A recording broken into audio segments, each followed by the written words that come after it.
Bravi. Haleluya, luar biasa. Terima kasih untuk tim Praise and Worship ya, yang sudah boleh memimpin kita, membawa kita masuk dalam hadirat Tuhan. Ya baik, Bapak Ibu dikasih Tuhan, firman Tuhan kita hari ini adalah berbicara tentang membalikkan keadaan. From zero to hero. Sering kita mendengar kalimat ini, from zero to hero, atau bagaimana kita sebagai orang Kristen membalikkan keadaan yang dari yang tidak mungkin menjadi mungkin. Bagaimana kita sebagai anak-anak Tuhan yang tadinya kita nol, tadinya kita tidak diperhitungkan, tapi menjadi seseorang, menjadi pribadi yang boleh menjadi berkat bagi orang lain. Inilah sebenarnya yang kita capai di dalam kehidupan kekristenan kita, Bapak Ibu. Karena selama kita mengiring Tuhan, selama kita melayani Tuhan, selama kita ada sampai dengan hari ini, bagaimana kita boleh menjadi berkat bagi orang lain. Amin. Jadi tidak ada kata tidak mungkin. Jadi tidak ada kata, oh saya begini, nggak mungkin saya bisa menjadi hero. Saya ini lahir dari keluarga yang tidak mampu. Saya ini lahir dari keluarga yang bisa dibilang yang tidak diperhitungkan. Nah, kalau ukuran kita hanya materi tentang bagaimana kita diberkati Tuhan, Bapak, Ibu, dan saya salah besar. Karena sesungguhnya berkat penyertaan Tuhan dalam hidup kita, kita itu bisa membalikkan keadaan dari tadi yang tadinya kita orang yang mudah putus asa menjadi orang yang punya harapan. Tadinya kita orang yang nol, yang tidak punya cita-cita, yang tidak punya impian. Tapi kita berubah menjadi seseorang pribadi yang punya harapan dan punya cita-cita. Karena kita punya Tuhan Yesus yang besar. Amin. Makanya dikatakan kita ini nol tanpa Tuhan yang menjadi pahlawan kita. Kita ini sebenarnya tidak bisa apa-apa. Sebenarnya kita ini tidak punya kemampuan apapun kalau bukan Tuhan yang mengerjakannya di dalam kita, Bapak yang dikasih Tuhan. Jadi hari ini kita akan belajar tentang satu kisah yang di Alkitab yang saya lebih suka, saya lebih rindu memberikan contoh itu yang ada di Alkitab. Karena kalau kesaksian orang lain atau kesaksian saya pribadi, ya itu boleh-boleh aja. Tetapi lebih sering kita memegangkan diri di sana. Tapi saya rindu lebih baik menurut saya yang adalah contoh yang konkret yang bisa kita lihat, yang bisa kita baca dalam Alkitab kita. Ya, coba kita buka dulu firman Tuhan, yaitu dari kitab 2 Tawarik 7 ayat 14.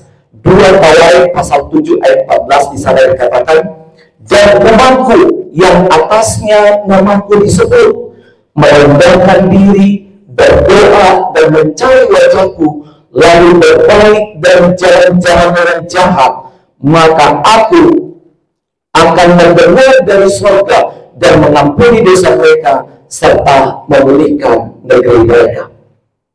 Firman Tuhan ini tidak lagi asing di telinga kita. Kita sudah sering mendengar firman Tuhan ini dalam 2 Tawarik pasal 7 ayat 14 ini dikatakan, dan firman Tuhan ini adalah janji pemulihan Tuhan bagi Israel. Janji pemulihan Tuhan bagi setiap kita orang yang percaya di dalam Kristus. Yang pertama dikatakan, kalau kita melakukan keempat hal ini, yang pertama kali dikatakan adalah merendahkan diri. Yang kedua adalah berdoa. Yang ketiga adalah mencari wajah Tuhan. Dan yang keempat bertobat atau berbalik. Dalam bahasa firman Tuhan dikatakan berbalik dari jalan-jalan kita yang jahat. Maka Tuhan berjanji, dikatakan Tuhan akan mengampuni segala dosa kita dan memulihkan kita secara total. Bapak Ibu dikasih Tuhan, yang firman Tuhan ini perlu saya sampaikan dengan tegas di tempat ini, bahwa kadang ya kita mengalami sesuatu yang sulit, kita mengalami kehidupan kita yang masih biasa-biasa saja, atau kadang kita yang masih sepertinya masih jauh dari harapan. Kadang itu disebabkan oleh karena dosa kita. Jadi kita belum bisa mengalami keempat hal ini, atau kita sedang mengalami kehidupan yang pelik, kehidupan yang sulit, atau kita sepertinya kita kok susah bangkit, bikin usaha gagal, mau kerja ini gagal, mau coba ini gagal, mau tes ini gagal, itu mungkin itu dipengaruhi oleh karena dosa kita. Andai kata bukan karena dosa, yang kita mengalami hal-hal yang pelik atau hal-hal yang sulit, katakanlah hal-hal yang lain, sehingga kita susah untuk dipulihkan oleh Tuhan. Tapi kalau itu oleh karena dosa kita, kalau kita lakukan 4 hal ini, clear, Tuhan pasti akan melakukannya. Tuhan berjanji kepada kita akan mengampuni dosa-dosa kita. Tapi kalau karena sesuatu hal, kalau kita lakukan 4 hal ini tadi, merendahkan diri, berdoa, mencari wajah Tuhan dan bertobat, maka Tuhan akan pulihkan kita secara total. Amin. Jadi dikatakan di sana, kalau kita melakukan 4 hal ini, ya dikatakan merendahkan diri, berarti kita harus introspeksi diri. Kita itu harus sadar bahwa kita ini diciptakan Tuhan untuk memuji, untuk menyembah Dia. Kita diciptakan Tuhan untuk berkarya di tengah-tengah dunia ini. Jadi kita harus introspeksi diri, Bapak Ibu dikasih Tuhan. Merendahkan diri itu ya gitu, introspeksi diri kita di hadapan Tuhan. Apakah kita ini sudah berjalan? Apakah kita ini sudah dengar-dengaran apa yang Tuhan inginkan?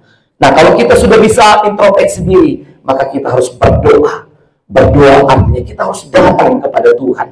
Karena Tuhan tahu, betul Tuhan tahu apa yang ada dalam isi hati saudara, dalam isi hati kita. Tapi yang Tuhan inginkan, kita perlu datang berdoa kepada Tuhan. Kalau kita berdoa, merendahkan diri tadi, terus berdoa, berarti ada Tuhan ditinggikan. Berarti kita sedang meninggikan Tuhan, kita sedang memberikan penghormatan kepada Tuhan. Sehingga kita datang untuk berdoa. Nah, yang ketiga, kita harus mencari wajah Tuhan.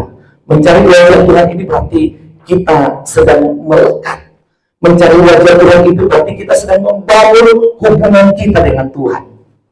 Jadi harus mencari wajah Tuhan, membangun hubungan kita dengan Tuhan. Lewat apa? Persekutuan kita. Lewat apa? Perenungan firman Tuhan. Lewat baca firman Tuhan.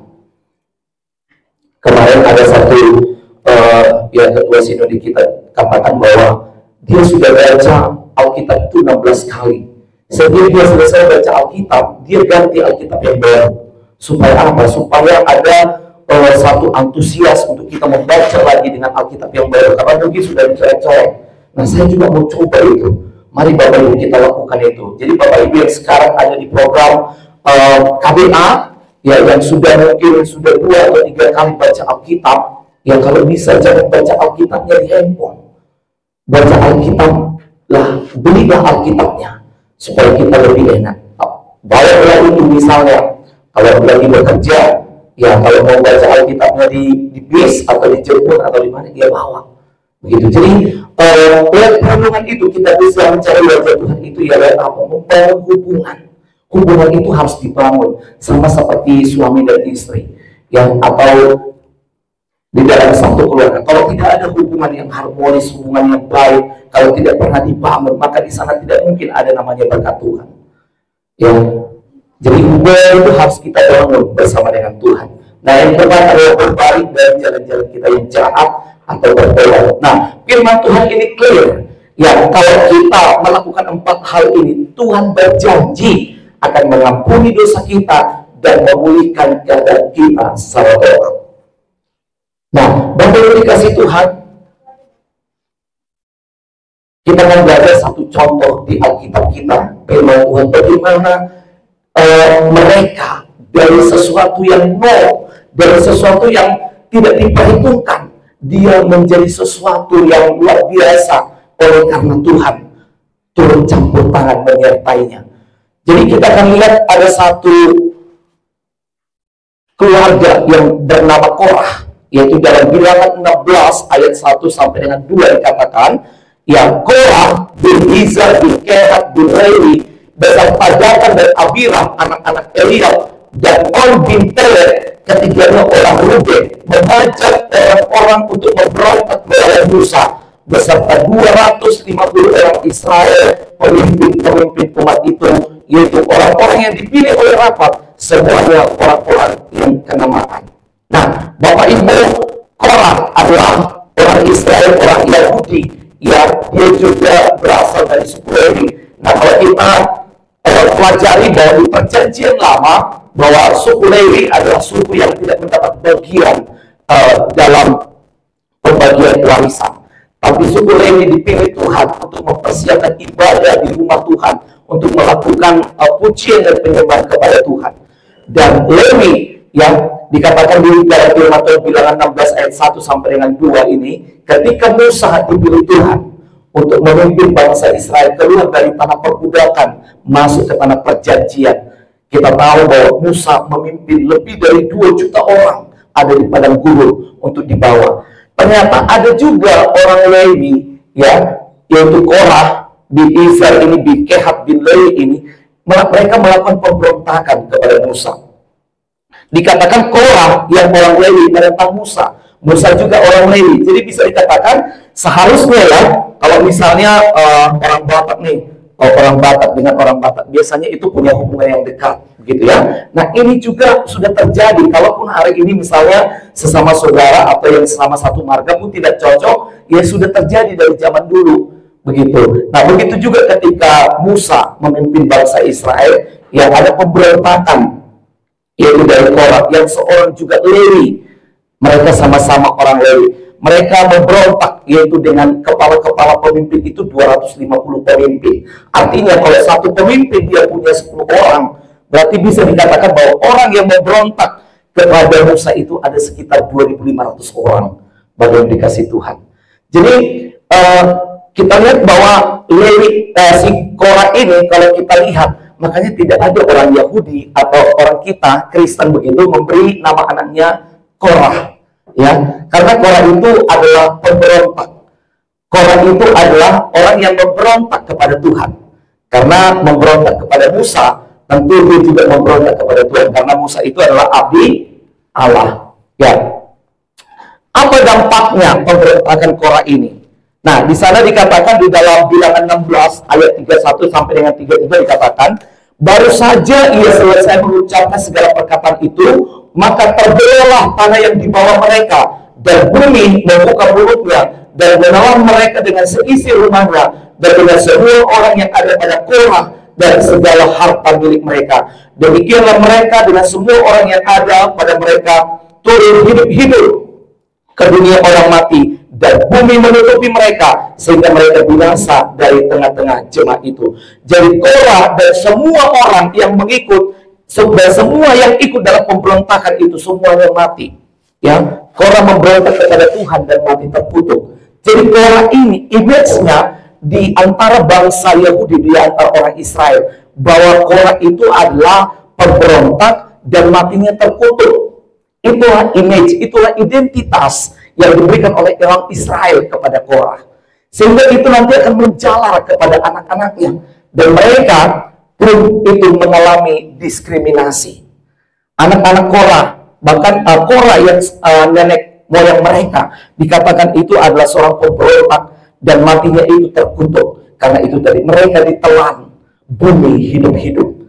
Jadi satu hal yang bisa kita pelajari dari sini, Bapak yang dikasih Tuhan, ternyata ya kalau kita punya pemimpin di dalam Tuhan, contoh di gereja kita, jangan ada di antara kita yang memberontak. Amin.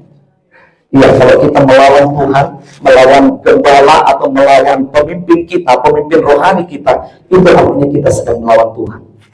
Jadi Bapak Ibu misalnya di tim present worship, ada pemimpinnya di sana, hormatilah dia. Ya, apa yang disampaikan, ya kalau salah tegur, ya bukan berarti memberontak, ya, atau melakukan hal-hal yang tidak sewajarnya. Jadi kalau ada di antara kita pemimpin di dalam gereja kita, misalnya kalau pemimpin kita salah, ya harus kita sampaikan kesalahannya, begitu. Jadi artinya ini Korah dan semua orang yang dikatakan tadi 250 pemimpin itu dengan semua anak buah itu terkubur hidup-hidup ditelan oleh bumi. Nah, itulah dampak pemberontakan yang dilakukan oleh Korah, sehingga itu menjadi satu warisan kepada generasinya. Itu menjadi satu hal yang buruk kepada seluruh keturunannya, sehingga mereka sulit mengalami yang namanya kemajuan, sehingga mereka terus tetap ada di hal-hal yang nol, mereka terus ada di titik zero, mereka terus tidak pernah bisa bangkit mengalami pemulihan dari Tuhan tadi. Nah, dan juga dikatakan di sana, ya, dan mereka yang mati kena tulah itu ada 14.700 orang banyaknya, belum terhitung orang-orang yang mati karena perkara Korah. Jadi Korah ini bukan hanya 250 pemimpin dan anak buahnya saja yang mati di telan bumi, tapi ada 14.700 kena tulah karena pemberontakan Israel kepada Musa. Jadi yang mati dalam konteks pemberontakan Korah itu ada 14.700 yang akibat tulah, dan yang mati di telan bumi hidup-hidup itu ada sekitar 20 sampai dengan 30.000 orang. Itulah orang yang mengalami kematian atau tulah tadi akibat pemberontakan yang dilakukan oleh Korah. Jadi mereka ini, makanya di Yahudi itu, kalau Bapak Ibu yang sudah pernah di Israel atau misalnya searching Korah gitu ya, kalau lihat cerita-cerita begitu di Yahudi sana atau di Israel sana pun tidak ada yang diberi nama Korah. Jadi kalau Bapak Ibu nanti kalau punya cucu atau punya anak, jangan kasih nama Korah ya. Korah itu adalah dia pemberontak, dia adalah orang yang matinya terkutuk, sehingga itu menjadi identitas, itu menjadi hal yang buruk bagi keturunannya. Ya, kalau kita lihat gambar ini, ya kira-kira seperti inilah mereka. Ya, kalau kita lihat Musa yang sedang megang tongkat, dan orang-orang Israel atau Korah dan 250 pemimpin itu dikatakan mereka mengalami malapetaka besar. Ya, mereka ditelan bumi hidup-hidup begitu. Nah, sekarang yang menjadi pertanyaannya adalah bagaimana keturunan Korah? Mereka punya nenek moyang, mereka punya orang tua yang dikatakan mereka adalah pemberontak. Nah, bagaimana anak-anak Korah? Dan mereka juga kan tetap bisa melayani Tuhan. Keturunan dari Korah ini juga orang-orang Lewi. Mereka punya tugas, yaitu di dalam Bait Allah. Tapi tugas yang diberikan kepada mereka itu adalah selalu penjaga pintu. Jadi keturunan dari Korah, ya, imam-imam besar, mereka punya pelayanan, mereka punya jubah, mereka melayani di dalam Bait Allah. Tetapi orang-orang Lewi dari keturunan Korah ini dikasih tugas itu hanya ada di pintu gerbang. Mereka tugasnya adalah hanya penjaga pintu gerbang. Nah, dikatakan di Bilangan 26 ini, dan anak-anak Eliab ialah Nemuel, Datan dan Abiram. Datan dan Abiram, orang-orang yang dipilih oleh umat itu, ialah orang-orang yang telah membantah Musa dan Harun dalam kumpulan Korah ketika mereka membantah Tuhan. Tetapi bumi membuka mulutnya dan menelan mereka bersama-sama dengan Korah. Ketika kumpulan itu mati, ketika ke-250 orang itu dimakan api, jadi bukan hanya dikubur hidup-hidup, tapi mereka juga dimakan api, sehingga mereka menjadi peringatan. Tetapi anak-anak Korah tidaklah mati. Jadi anak-anak Korah itu ya tetap dipelihara Tuhan. Anak-anak Korah itu mereka tidak mengalami yang namanya hukuman dari Tuhan, walaupun nenek moyang mereka, walaupun identitas nenek moyangnya dikatakan adalah pemberontak atau yang dikatakan matinya terkutuk, tapi keturunan dari Korah ini tetap dipelihara Tuhan. Dikatakan tetapi anak-anak Korah tidaklah mati. Jadi keturunan Korah itu hidupnya sulit karena dikenal sebagai keturunan pemberontak dan terkutuk. Itulah keturunannya, itulah keturunan dari Korah. Hidup mereka sulit. Karena apa? Dikenal sebagai pemberontak, dikenal sebagai orang yang terkutuk. Nah, kalau di bangsa kita mungkin kayak ya PKI ya, tapi sekarang mereka sudah punya kebersamaan, punya hak yang sama ya setelah zaman presiden kita Bapak Gus Dur, bahwa bukan PKI-nya tapi keturunannya mereka dipulihkan, status mereka dipulihkan supaya punya hak dan kewajiban yang sama seperti kita.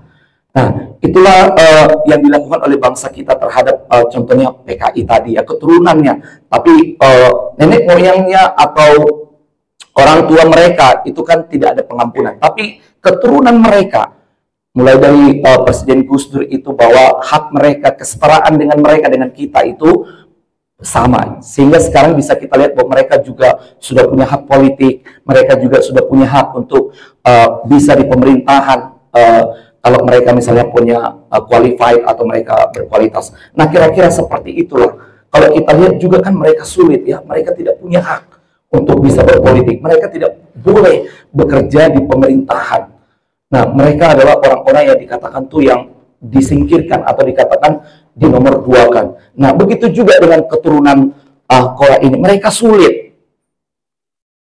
Ya, jadi tugas mereka di dalam bait Allah itu dikatakan itu adalah sebagai penjaga pintu bait Allah. Dikatakan di sana Salum bin Korah bin Ebiasap bin Korah dan saudara-saudara sepuaknya, yaitu orang-orang Korah, mempunyai tugas jabatan sebagai penjaga-penjaga ambang pintu kemah, seperti bapak-bapak mereka bertugas di perkemahan Tuhan sebagai penjaga-penjaga pintu masuk. Jadi keturunan Korah itu mereka tugasnya hanya penjaga pintu gerbang, atau dengan kata lain, kalau sekarang ini dikatakan mereka itu hanya satpam. Maaf ya, jadi bukan menjelekkan pekerjaan kita kalau ada yang satpam, bukan. Jadi satpam atau office boy. Nah, haknya mereka itu, mereka adalah orang Lewi juga. Jadi tugas mereka hanyalah penjaga bait Allah.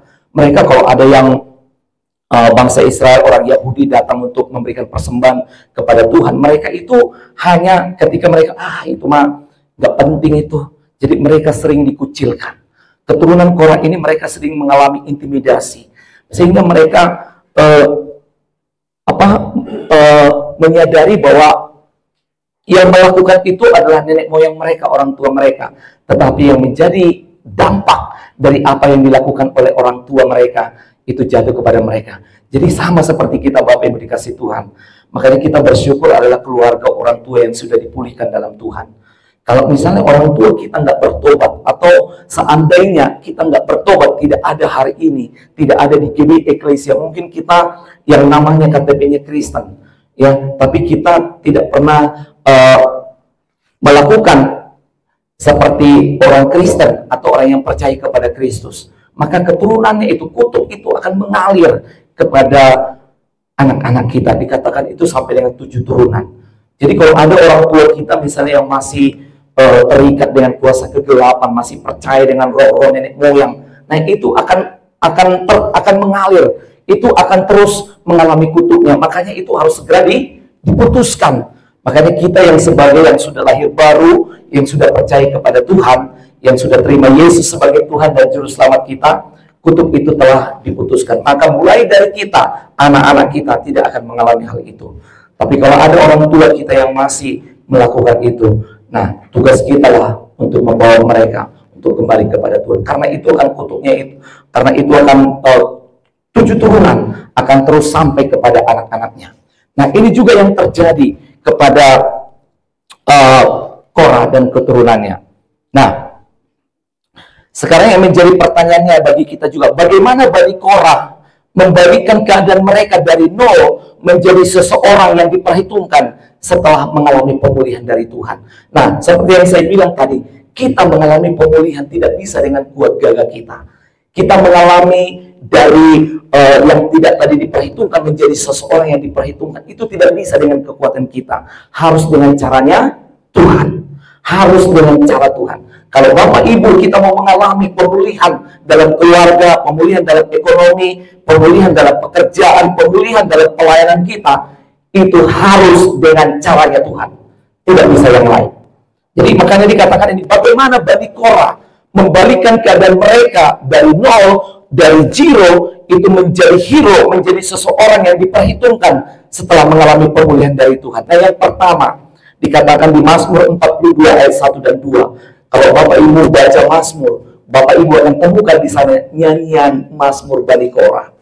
Bapak Ibu kita akan melihat di Alkitab itu bagaimana keturunan Bani Korah itu ternyata sekalipun mereka pelayanannya hanya penjaga bait Allah, mereka sekalipun hanya security, mereka sekalipun hanya office boy di dalam bait Allah, tetapi mereka tidak pernah lakukan dengan bersungut-sungut. Itu kuncinya. Bani Korah, keturunan dari Bani Korah, mereka mengerjakan sebagai orang Lewi penjaga bait Allah. Mereka mengerjakannya dengan tulus hati dan mereka tidak pernah bersungut-sungut. Kalau saja mereka bersungut-sungut misalnya, kenapa imam besar mereka melayani di ruang Maha Kudus, di ruang kudus, tapi kenapa orang Lewi juga keturunan dari Korah ini, mereka selalu ada di depan. Mereka hanya satpam, mereka hanya yang benar-benarin motor gitu ya. Kalaupun pelayanan kita hari ini sebagai pembersih gereja atau penjaga gereja, apapun pelayanan kita hari ini, mungkin kita hanya sebagai asar, hanya sebagai penerima tamu, hanya sebagai persembahan. Ingatlah, kalau kita kerjakan seperti untuk Tuhan, maka kita akan mengalami pemulihan di dalam pelayanan kita. Amin. Kadang kita kan karena bersungut-sungut, kita mengerjakan sesuatu itu dengan sungut-sungut, tidak pernah kita tulus melakukannya. Kalau kita bersungut-sungut, maka kita akan terus tidak akan pernah mengalami yang namanya pemulihan. Nah, kita lihat di sana dikatakan untuk pemimpin biduan, nyanyian pengajaran Bani Korah, seperti rusa yang merindukan sungai yang berair, demikianlah jiwaku merindukan Engkau ya Allah. Sekalipun mungkin mereka hanya bermodalkan sapu, bermodalkan kain lap, begitu ya, nyapu pintu gerbang, tetapi mereka selalu bernyanyi, seperti rusa yang merindukan air, begitulah jiwaku merindukan Engkau Tuhan. Itulah yang mereka kerjakan. Mereka tidak bersungut-sungut, walaupun keadaan mereka sulit, walaupun mereka tidak mengalami seperti imam-imam atau kaum-kaum yang Lewi yang lain, tapi dengan bermodalkan sapu, jiwaku merindukanmu. Dia bilang seperti rusa yang merindukan air, demikianlah jiwaku merindukan Tuhan. Luar biasa ya. Meski hanya jadi penjaga pintu, mereka lakukan dengan rasa haus dan lapar kepada Tuhan.